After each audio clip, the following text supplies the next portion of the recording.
Okay, alhamdulillahi rabbil alamin wassalatu wassalamu ala asyrafil anbiya'i wal mursalin sayyidina wa habibina wa muallimina Muhammadin sallallahu alaihi wasallam wa ala alihi wa sahbihi wa man wala amma ba'd. Fassalamu alaikum warahmatullahi wabarakatuh.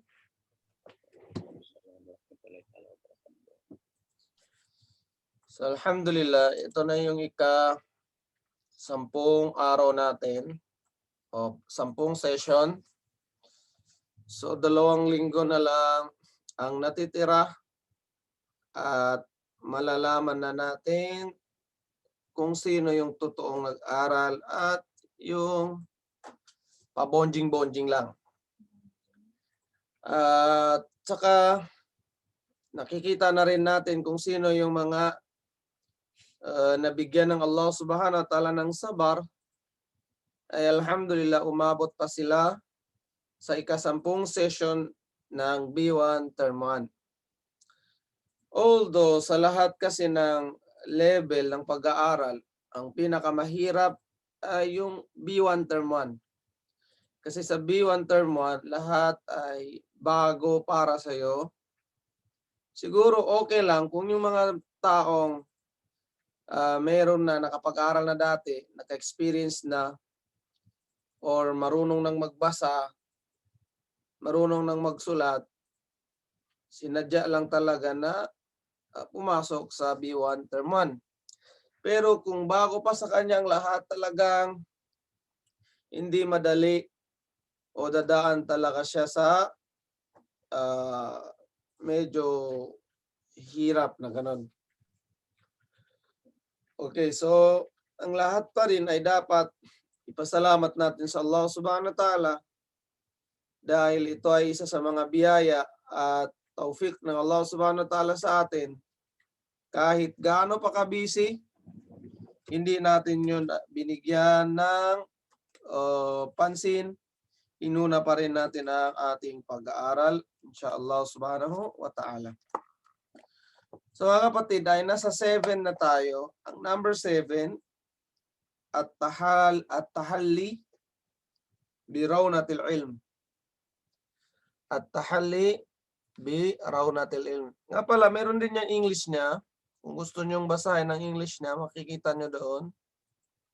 Na nandoon din sa Google Classroom natin, sinend ko.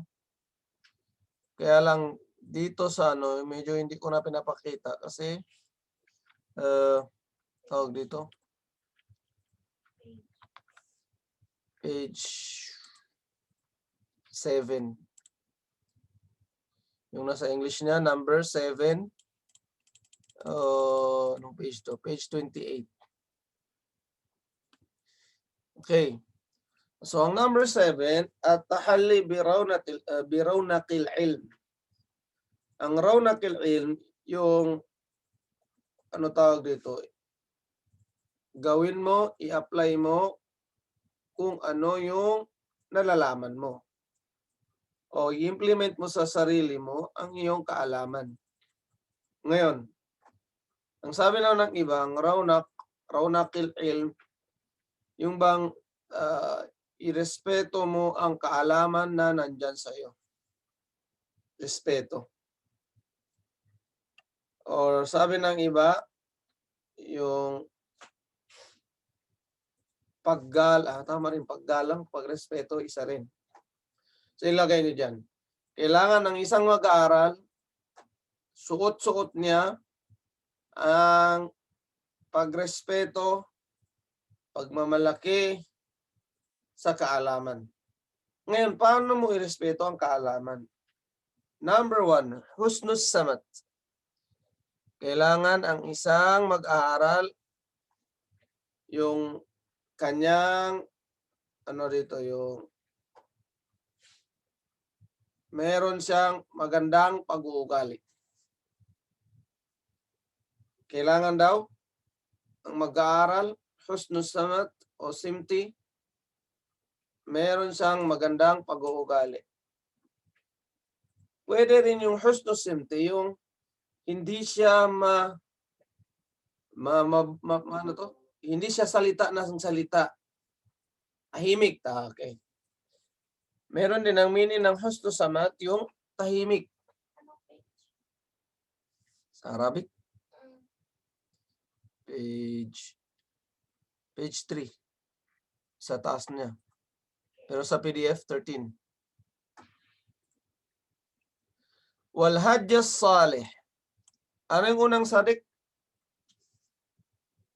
Kailangan mag-aaral sa number 7? So, kailangan ang mag-aaral na mayroon siyang magandang pag-uugali po, Stads. Magandang pag-uugali. So, pag magandang pag-uugali mo, isa yun sa pagrespeto sa iyong kaalaman. Nirespeto mo ang kaalaman mo. Wal hadyas salih. Kailangan daw yung turo na nandyan sa'yo ay kailangan mabubuting mga turo. Kailangan yung turo na yun mga magbubuti.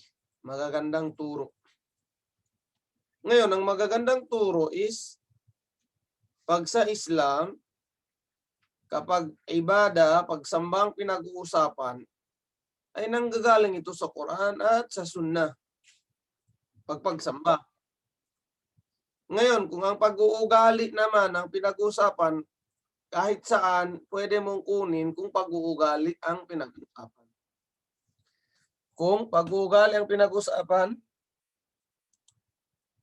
basta ang mahalaga ay andoon yung magagandang pag-uugali. Pwede mo ito kunin kahit sa kapwa mong tao, kahit sino siya, basta nakitaan mo ng magandang ugali, pwede mong kunin. And then, so yun ang pangalawa, al-hadya as-salih. Kailangan yung turo na naandyan sa'yo o inaaral mo ay magagandang mga turo. Ano ang magagandang turo? Nakamatch up siya saan? Sa Quran at Sunnah ng Propeta sallallahu alaihi wasallam kapag ang pinag-usapan natin ay tungkol sa pagsamba sa Allah subhanahu wa ta'ala. And then, min dawamis sakina wal waqar. Kailangan yung maintain yung tranquility, maintain yung peace of mind na nandyan sa'yo, yun ang dawamis sakina. Peace at tranquility. So bilang isang mag-aaral, ang gusto mong mangyari ay laging kapayapaan. Gusto mo lagi ng katahimikan. Gusto mo lagi ng peace of mind. Yun ang gusto mo lagi. So kailangan nasa isip mo lagi paano i-promote ang kapayapaan, ang katahimikan, at gustong-gusto mo rin yun sa sarili mo. Yun. And then, so dito ano to sa number 3? Pag-maintain na. I-maintain ang katahimikan, ang kapayapaan, tranquility. Ang number 2, yung nandyan sa'yo ay tamang turo. And then, ang number 4, respect. Al-waqar. Ang number 4 ay respect. Ano yung number 2, Sadik? Po, Stad, number 2. Ang number 2, Stads, ay dapat nandun sa iyo ang pagtuturo na matching with the Quran and Sunnah. Okay, so kapag ibada ang pinag-usapan. Ibada. Number 3. And then yung number 3, dapat i-maintain mo yung peace sa iyo, yung tawag nito, yung tranquility. Number 4. Ang number 4, dapat nandun pa rin ang pagrespeto or respect. Okay, respect. Halimbawa tayo, hindi tayo nagki-Christmas, pero hindi natin sila binubuli, hindi natin sila dinadown dahil sa pagsa-celebrate nila. Kung sa atin lang, hindi tayo nag-celebrate. Kasi wala sa Islam. O hindi yun utos ng Islam. dahil magkakasala ka pag nag-celebrate ka sa celebration na yun. Pero yung mag-post ka ng mga ano-ano, pambubuli sa kanila, yun ay hindi na turo ng Islam. Okay, nakuha. And then, wal khusyu'. Ang khusyu', takot sa Allah, pwede rin yan. Ang khusyu', pwede rin yung, ano tawag dito, yung mapagkumbaba, which is same with tawadu. Well, nandyan na yan siya, ilagay nyo yung takot sa Allah. Yan lang ilagay nyo dito. Number 5. Number 6, ang mapagkumbaba. So, hindi mo kailangan sabihin na ako ay may kaalaman. Ang taas-taas ng kaalaman ko. Hindi kailangan sabihin yun. Kung ano yung alam mo, ang priority mo, kung paano mo ito ma-implement, maisabuhay. Next. Ano yung number 5, Sadik? Ustad, dapat nandun sa iyo ang takot sa Allah Subhanahu wa Ta'ala. And then number 6.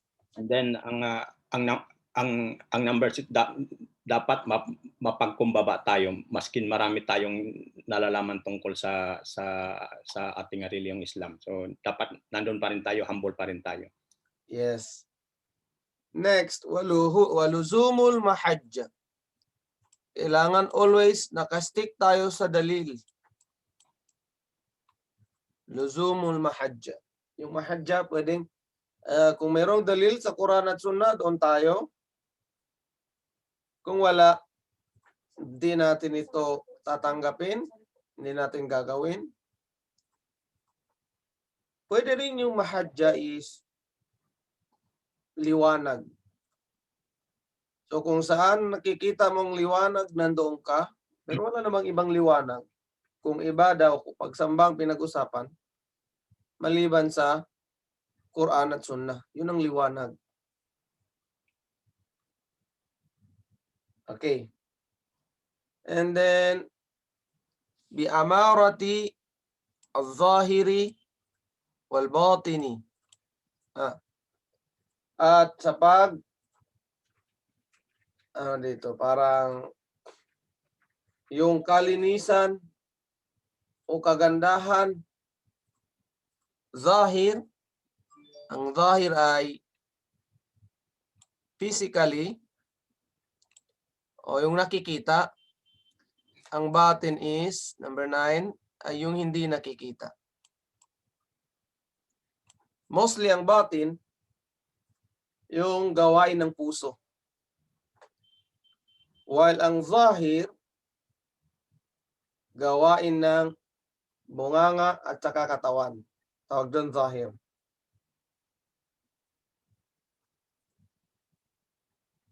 So kung zahir, paano mo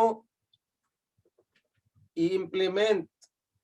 Paano mo i-implement ang magandang pag-uugali?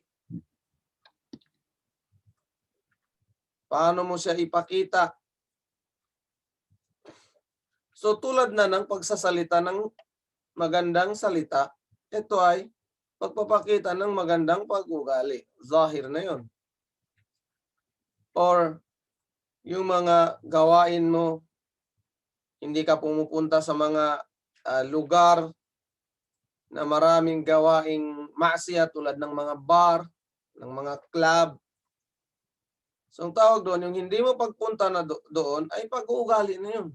Magandang pag-uugali na yun. And then, ang batin naman, kung ano man yung nasa loob ng puso mo, kailangan ay linisin mo ito. Paano maglinis ng nasa loob ng puso? Unang-una, alisin ang pagtatambal sa Allah Subhanahu wa Ta'ala. Pangalawa, i-purify mo ang intention mo. Kailangan ang intention mo ay bawat galaw mo, bawat pagsamba na gagawin mo, tanungin mo munang sarili mo kung ito ba ay para sa Allah Subhanahu wa Ta'ala Kung ang sagot ay hindi, kailangan i-change mo yun. Ilipat mo ang intensyon mo galing sa iba, papunta saan? Papunta para sa Allah subhanahu wa ta'ala. So yun ang number 8, mga gawaing pisikal, yung nalantaran, yung nakikita, salita man yan o gawa. Al-batin naman, sa loob, it means yung nasa puso mo. Maraming gawain na galing sa loob ng puso. Takot sa Allah, puso yan, sa loob yan. Walang nakakita dyan. Yung tawakkul, yung pag-trust sa Allah subhanahu wa ta'ala, gawain niya ng puso. Yung intensyon, husnun niyya, magandang intensyon, gawain din niya ng puso. Ano pa? Yung pagsabar, gawain din niyang puso. Pero nagre-resulta nga siya kung hindi na ano sa puso, kung hindi na tali ng maayos sa puso, nagre-resulta siya sa physical na gawain. Yung sabar, natiis, pagtitiis. So kung hindi mo na matitiis, minsan nagre-result siya. Yun na yung nagsasalita ang tao ng masama. Yun na yung gumagalaw ang katawan niya na hindi na niya nakokontrol. Halimbawa, minsan naghihiganti na siya dahil hindi niya na natiis. Ganon. So yun ang number 9. Ano ulit yung number 7? Luzumul mahajja. Stick saan? Stick sa postat sa sunnat saka sa sa Quran. Okay, stick ka sa dalil. Stick ka sa liwanag. Stick sa dalil, stick ka sa liwanag. Kahit sino pa yung magsabi sa iyo, kahit ako pa, kung nakikita mo at alam mo sa sarili mo na wala kang dalil, na hindi tama ang sinasabi ko, huwag mong sundin. Hindi kami nagturo sa inyo para iligaw kayo. At wala rin akong intensyon na kunin ang atensyon nyo lahat, na sundin nyo lahat ang sinasabi ko, kahit mali na ako, ay susundin nyo pa. Kung ano ang tama, sundin nyo. Kung nakita nyo, mga sinasabi ko ay salungat na ito sa Quran at Sunnah, huwag nyo kong sundin. At wala akong karapatan na pilitin kayo, sundin pa rin ako kahit nasa mali na ako. Ganon ang pagkuha ng dalil. O ganon ang pag-aaral sa reliyong Islam. Walang personalan. Kaalaman lang ang gusto natin. At ayaw rin natin na maligaw ang bawat isa sa atin. Kasi pagdating sa kabilang buhay, kung ang naituro ko sa inyo ay mga maling katuruan, kayo ang unang-una sisisi sa akin. At magre-request kayo, anong sinabi ng Allah subhanahu wa ta'ala sa Quran? Rabbana arinal ladhina adallana an sabilik. O Allah, ipakita mo sa amin yung taong nangligaw sa amin. Arinal ladhina adallana an sabilik naj'alhuma tahta aqdamina.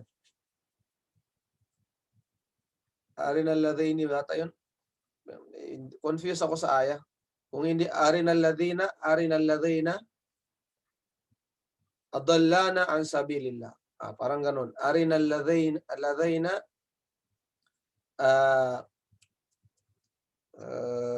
adallana an sabilik.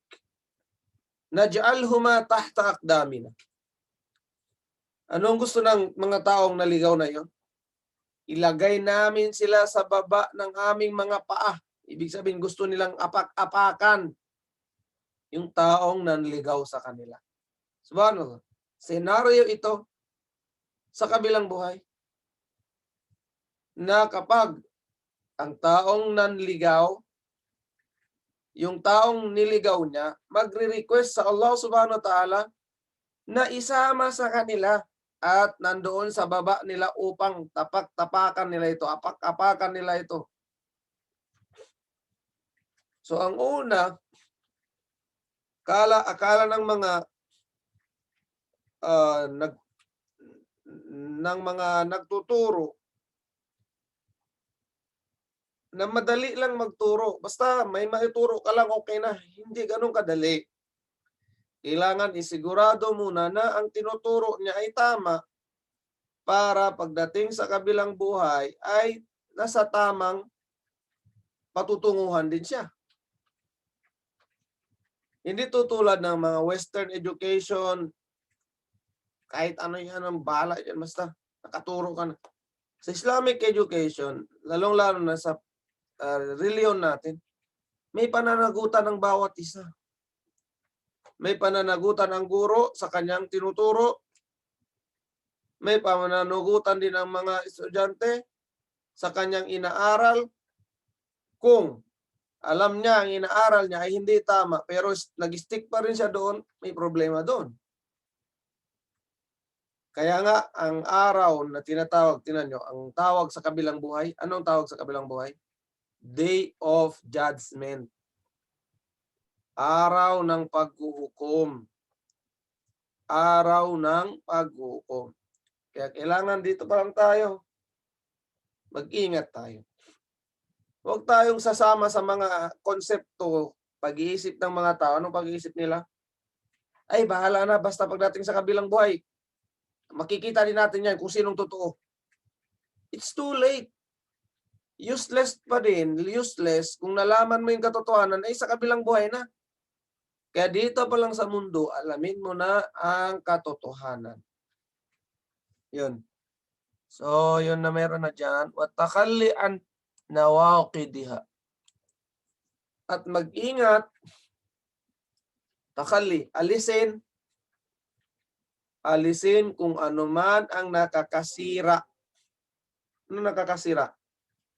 Lahat ng nakakasira. Kung nakakasira sa tauhid, alisin mo yun. Ibig sabihin, yun ay shirk. Kasi ang opposite ng tauhid ay shirk. Kung nakakaalis sa pagsunod mo sa sunnah, alisin mo yun. Ibig sabihin, bid'ah yun. Kasi ang tauhid mayroong opposite. Ano opposite ng tauhid? Shirk. Ang tauhid, meaning ng tauhid ay kaisahan ng Allah. Ang opposite ng kaisahan ng Allah ay pagtatambal sa Kanya. So, tanggalin mo yung pagtatambal. Then, ang pagsunod sa sunnah, meron siyang opposite. Ano ang opposite ng pagsunod sa sunnah? Yun na ay ang bid'ah. Ano yung bid'ah? Mga gawaing bago na walang dalil sa Quran at sunnah ng Propeta sallallahu alaihi wasallam. Yung bago-bago lang, ano yung ginagawa ng mga tao sa atin sa Sambuanga Zadik? Anong ginagawa nila, Zadik? Etong mga ilang araw lang? Nagpipesta po sila, Ustad. Anong piyesta yun, Zadik? Yung ano, yung sa ibang Diyos pinipesta nila. Iba't ibang Diyos. Hindi, yung mga Muslim sa atin mismo. Yung katulad yung natin mismo. Yung ano po, Ustad, yung Mauludun Nabi. Matagal na yun. Ang bago ngayon, Zadik. At saka yung ano po, Ustad, tawag nito yung ascendant of the Prophet sallallahu alaihi wasallam. Okay, sallallahu alaihi wasallam. So ang bago lang ginawa nila ay yung pag-celebrate ng pagpunta ng propeta sallallahu alaihi wasallam galing sa Makkah papunta sa Palestine. Ang tawag doon al-Isra. And then yung pagpunta naman galing saan? Galing sa Palestine papunta sa taas ng langit. Mi'raj. Ang tawag doon ay al-Mi'raj. So sineselebrate nila ito yearly, which is hindi kailangan bigyan ng exact time ang pagse-celebrate. What I mean, kung gusto mo matutunan kung paano sinelebrate kung paano nag-Isra o al-Mi'raj ang propeta, kahit saan, kahit anong oras, pero yung magbigay ka ng exact time na doon mo lang siya ikukwento yearly, and then nandyan sa nandyan sa puso mo, na ang araw na yan ay special, kaya kailangan sa araw na yan ay magkwentuhan about sa pag-Isra na yon, doon na siya magiging bid'ah, gawaing bago. Dahil ganito yan.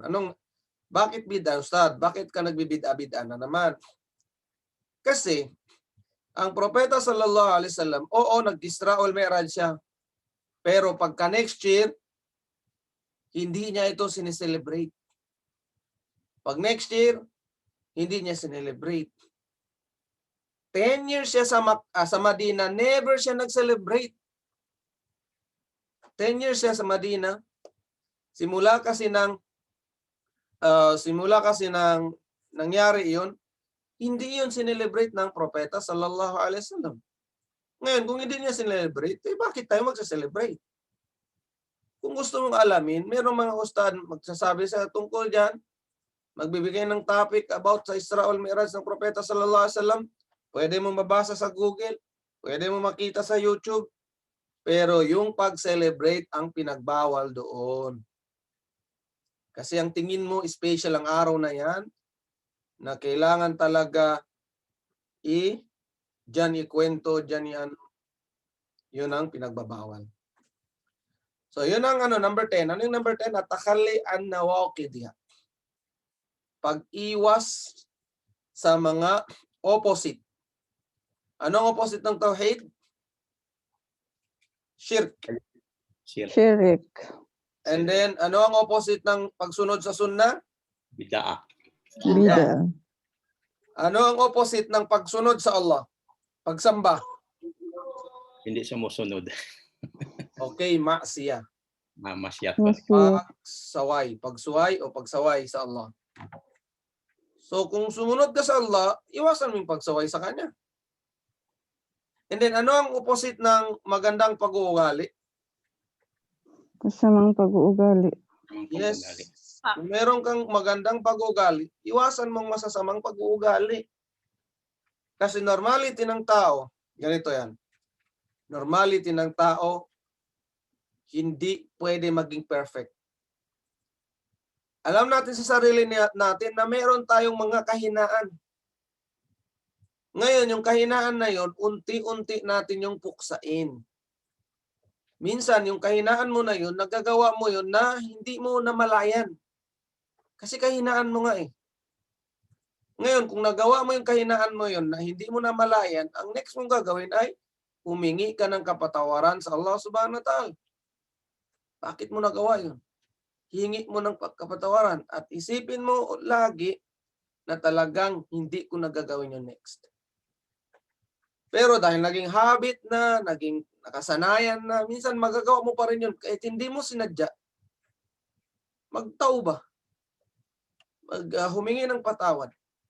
Ang mahalaga, i-try natin ang best natin. Hindi para maging perfect. Hindi para maging perfect. Tinatry natin ang best natin na gumawa ng mabuti at maging mabuting tao. Huwag kang mangarap na maging perfect. Pero ang pangarapin mo lang is, yung gumawa lang ng mabuti, as long as alam mong mabuti yan, gawin ko. Kung ano man yung masama, alam kong masama, layuan ko, yun lang. Kasi ang natin dito sa mundo, meron lang tayong dalawa. Dalawa lang rule na gusto nating sundin. Do it and don't do it. Gawin mo ang mga gusto ng Allah sa'yo gawin. Ang pangalawa, wag mong gawin ang ayaw ng Allah sa'yo gawin. So pag nagawa mong dalawang rule na yan, insyaAllah subhanahu wa ta'ala, gaganda ang pamumuhay mo dito sa mundo, lalo-lalo na sa kabilang buhay. Kahit hindi ka naging mayaman dito sa mundo, pero dahil nandyan sa iyo yung do it, ginagawa mo lang as long as yun ang pinapagawa sa iyo, mafe-feel mo yung tranquility, mafe-feel mo yung peace of mind, mafe-feel mo yung contentment, andyan sa loob ng puso mo. Kaya kahit barong-barong lang yung bahay, at least masaya. Masaya ka. Bakit? Wala kang mga pinoproblema, utang, wala kang pinoproblema, bla bla bla.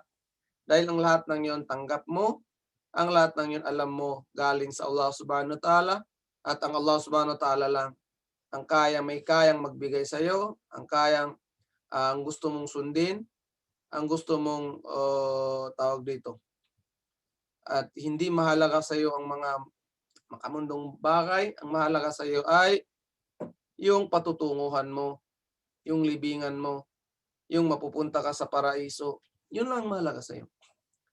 Pero hindi mo naman kinakalimutan yung mga daily activities mo dito sa mundo. Responsibility mo sa anak-asawa mo, responsibility mo sa trabaho mo, huwag mo rin yung kalimutan. Kasi kailangan din natin ng income para makasurvive dito sa mundo. Kailangan din natin ng income para gumanda din ang pag-ibada natin dito sa ibabaw ng mundo. Di ba? Paano ka makapag-ibada ng maayos kung gutom ka araw-araw? Paano ka makapag-ibada, Zadik? Kung yung pag-iisip mo, paano kaya to? Wala na namang bigas.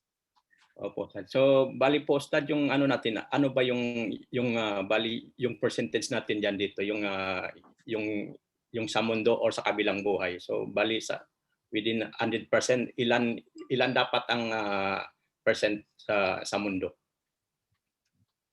Okay, ang percent sa mundo, Zadik, wala namang yan sa percentage. As long as kung mayroon kang trabaho, ganyan, pagbutihin mo lang yung trabaho mo upang magampanan mo yung pag-ibada mo. Kaya nga sinabi ng Allah, فَإِذَا فَرَغْتَ فَانْصَبْ. Pag natapos ka na mag-ibada, then go, magpahinga ka or maghanap buhay ka. Ano pang sabi ng Allah sa ibang ano? فَإِذَا قُضِيَتِ الصَّلَاةُ فَانْتَشِرُوا فِي الْأَرْضِ. Pag natapos na ang pagsasala, then go. Lakad na kayo sa babaw ng sa taas, sa ibabaw ng mundo upang maghanap buhay. So ibig sabihin, meron kang time pang hanap buhay, meron kang time para sa ibada. Kaya nga kung tingnan nyo, ang 5 times a day na prayer, hindi inilagay sa isang oras lang. Nilagay siya separate. Ano ang wisdom doon? Upang makapagpahinga ka. Tingnan mo, sa Fajr, gusto ng Allah subhanahu wa ta'ala, gumising ka ng maaga. Tingnan nyo ang history ng mga successful yung mga mayamang na tao. Wala ni isa sa kanila ang nagsabi na late sila gumigising. Tama, Zadik, o mali? Opo, Ustad. Correct. Hindi yun Muslim. Yung may-ari ng Facebook. Si Dwayne, yung wrestler na naging artista. Si Dwayne Johnson. Si Gendon. Tingnan nyo kung anong history, kung paano siya ginagawa, yung may-ari ng Microsoft, si Bill Gates. Tingnan nyo yung mga sinasabi nila. Yung si Jack, yung Jack Chinese. Lam. Si Jack Ma ba yun? Jack Ma. Basta yun na yun. Ang paggising nila ay morning, early pa. 4 a.m. gising na. Tingnan nyo. So yun din ang gusto ng Allah subhanahu wa ta'ala. Pero yung gusto niya, pag nagising ang Muslim sa umaga ng early paggising, hindi lang siya maging successful sa mundo, maging successful pa siya saan? Mas lalo na siyang successful sa kabilang buhay. Kasi 2 rakaat lang niya sa Fajr, bago mag-Fajr, khairum minad dunya wa ma fiha. Mas mainam kaysa sa mundo at pati na laman niya. Tingnan mo yan. Hindi ka pa nagkapag-start nag-business. Yung 2 rakaat mo pa lang, bago nag-Fajr, bago yung fard na Fajr, 2 rakaat na sunnah, mas mainam sa mundo at sa kanan ng laman niya. Sinabi mismo ng propeta sallallahu alaihi wasallam. Paano na kung nag-Fajr ka pa? Kung ang sunnah ay ganun na yung reward na ibigay sa ng Allah, paano na yung fard? Yung fard, mas malaki ang reward kaysa sa sunnah. So, may malulugi ba? Wala. Malugi ka ba, Zadik, kapag nagising ka ng ganun? Hindi po, Ustad. So, bali, double-double yung natin. Double-double. Yung income. Double-double ang income mo. Income sa kabilang buhay at income saan? Dito sa mundo. Tingnan mo naman ang propeta sallallahu alaihi wasallam. Pagdating ng after ng Isya, ang pina-priority ng propeta sallallahu alaihi wasallam walang iba kundi matulog. After ng Isya, Salatul Isya, ang laging gawain ng propeta sallallahu alaihi wasallam ano ay matulog. Kaya as long as makakaya natin yung sa gabi, yung agahan natin matulog. Sa gabi. Kasi yun ang trabaho ganun ang sunan ng propeta sallallahu alaihi wasallam. Ganon din tinuturo ng mga millionaire na yan, ng mga successful na tao na yan. Maaga matulog, maaga magising. Buti pa sila sa bagay na yun, nasunod nila yung sunna. Tayo mga Muslim. Okay. Well, next naman, at-tahallal muru'a. Number 8. Kailangan ng tao, kailangan ng mag-aaral yung alagaan ng kanyang pagkatao. Ano yung number 8, Zadik? Sakit ang ulo ko. Ang number 8 po, Stads, ay so kailangan ng isang tao alagaan niya ang kanyang sarili. Okay, ang kanyang pagkatao. Huwag kang gumawa ng isang bagay na ikakachismis sa'yo ng tao. Yung pag-usapan ka ng tao. Huwag mong sabihin, bahala sila sa buhay nila. Kung i-chismis nila ako, di magkaka-reward pa ako kasi nga, giba. Ginigiba nila ako. Ano ba yung giba? Ano yung pinag-uusapan mo ang isang tao na wala sa Backbite po. Backbiting.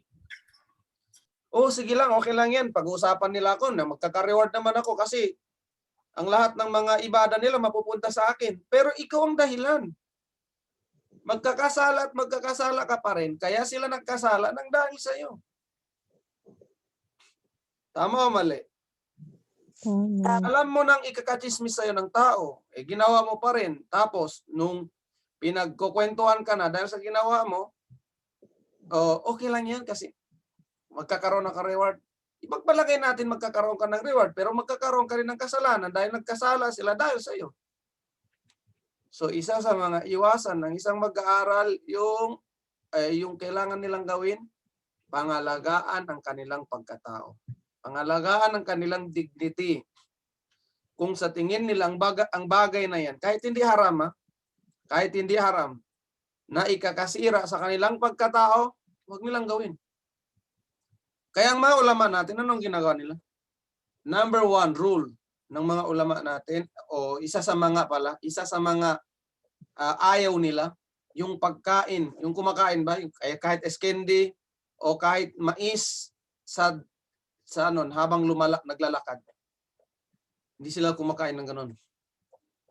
Kasi ang tawag doon su'ul muru'a. Sa tingin nila, pag ginawa nila yun, parang wala silang pagkatao. Ano tawag dito? Bababa ang dignity nila. Nakuha niyo? Ano yung tawag doon? Yung mga kumakain na, kahit eskendi man, habang naglalakad, may bit-bit na eskendi, tapos kumakain ganyan. Sa mga scholar natin, sa mga great scholar natin, su'ul muru'a yun. Ikababa yun ng pagkatao mo. Ano pa?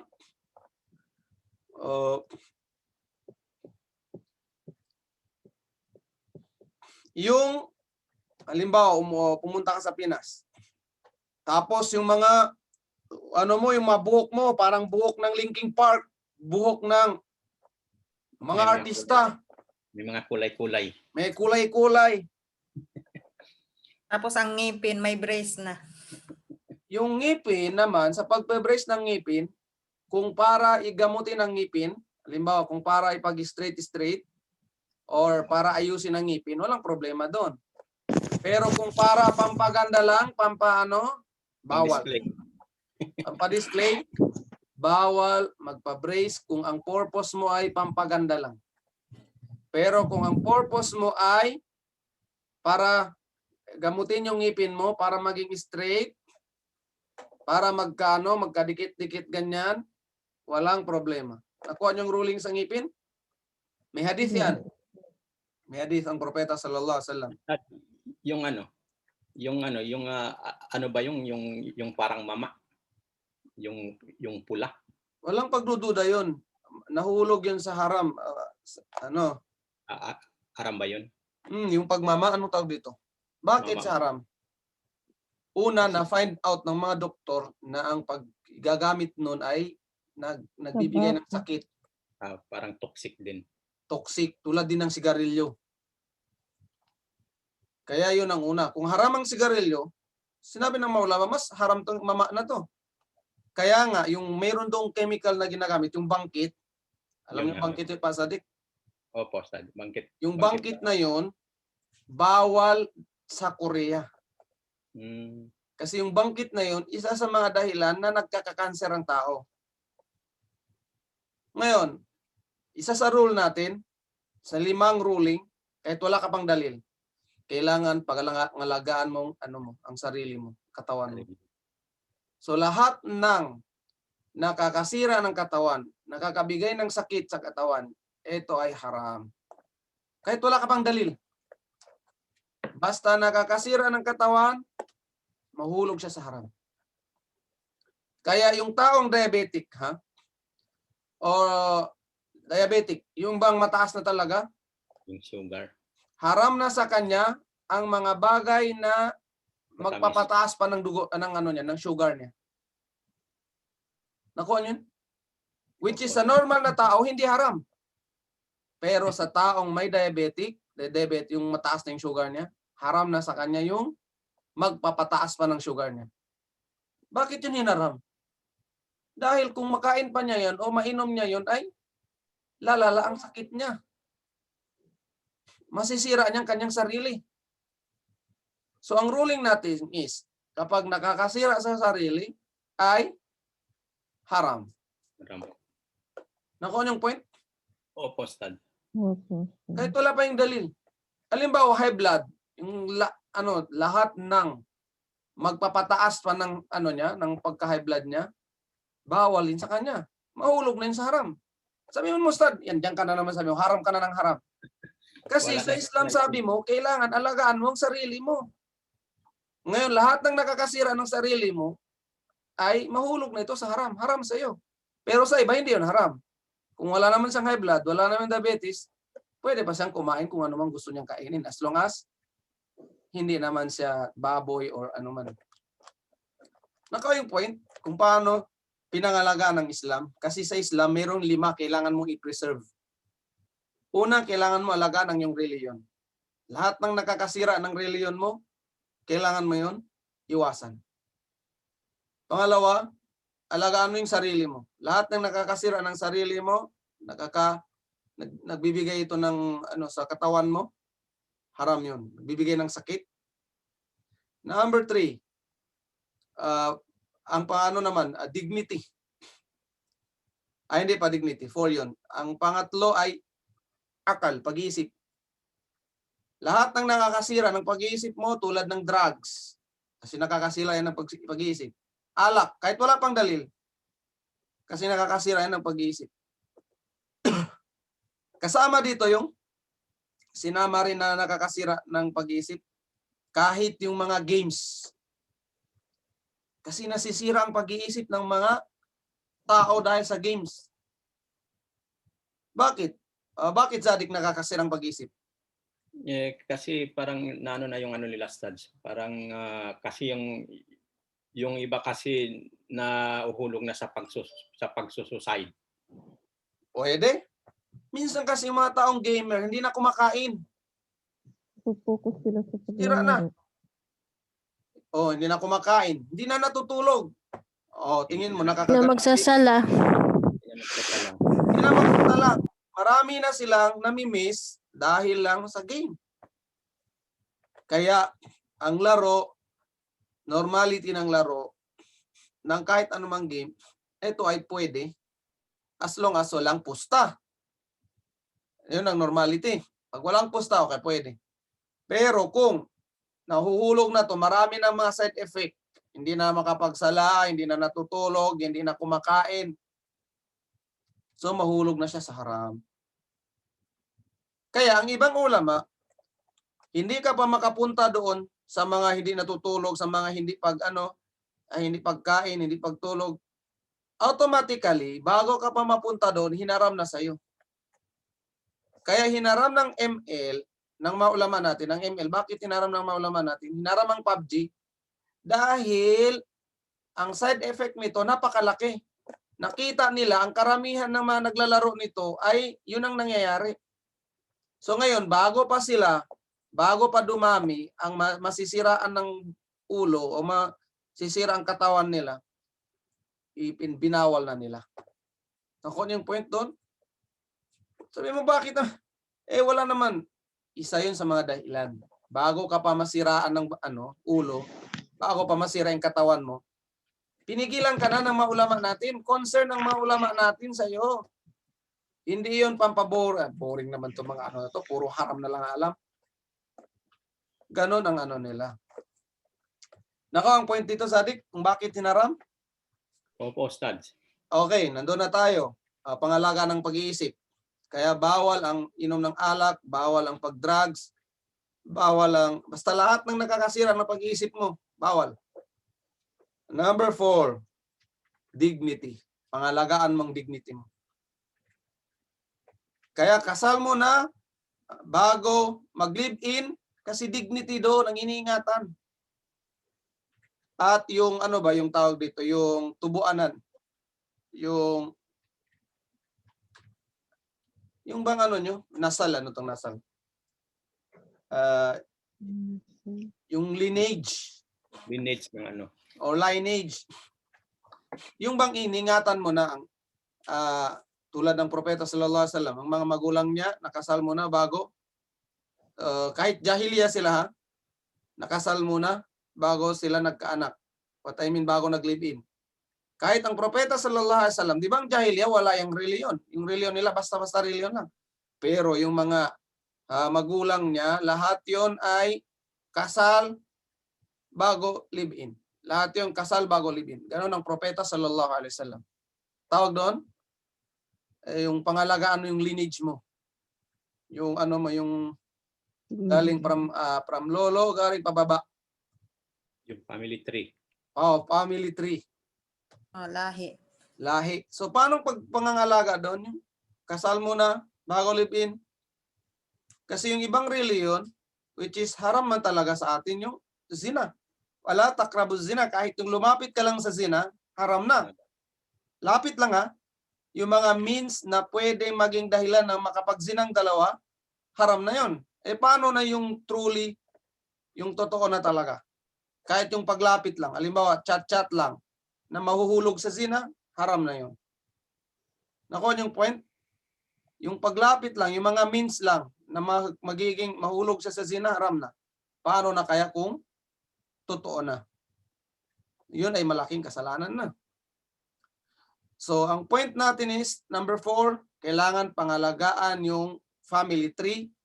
Kasama rin doon, pangalagaan ng dignity. Kaya bawal natin i-chismis ang tao. Lalong-lalo na sa Facebook, kinichismis mo, si masamang ugali niya, ganito. Kasi kailangan hindi lang sarili mo, dignity mong pangalagaan mo, pati yung dignity ng kapwa mong tao. Or yung kapwa mong Muslim. Ako ng pag-alaga sa dignity, mamaya alagaan mong dignity mo. Pero yung dignity ng ibang tao, hindi mo inalagaan. Kaya nga sinabi ng propeta sallallahu alaihi wasallam, man satara musliman satarallahu yawmal qiyamah fi dunya wal akhirah. Kung sino man tinakpan niya ang baho, ang sikreto ng kapatid niya, tatakpan din ng Allah subhanahu wa ta'ala ang sikreto niya dito sa mundo at sa kabilang buhay. So ang pagtakpan ng sikreto, tatakpan ng sikreto ng tao, tulad ng pagtakip mo sa sikreto mo, anong resulta makukuha mo? Pagtakpan din ng Allah subhanahu wa ta'ala ang sikreto mo dito sa mundo at sa kabilang buhay. So ano yung doon? Wisdom. Ano yung wisdom ng pagtakpan ng sikreto? Ang wisdom doon upang mapangalagaan ang pagkatao ng bawat isa. Kasi kung lantaran ng backbiting, lantaran na tulad sa Facebook, lahat na pinopost, kasamaan, blablabla, anong mangyayari sa society? Parang anong mangyayari?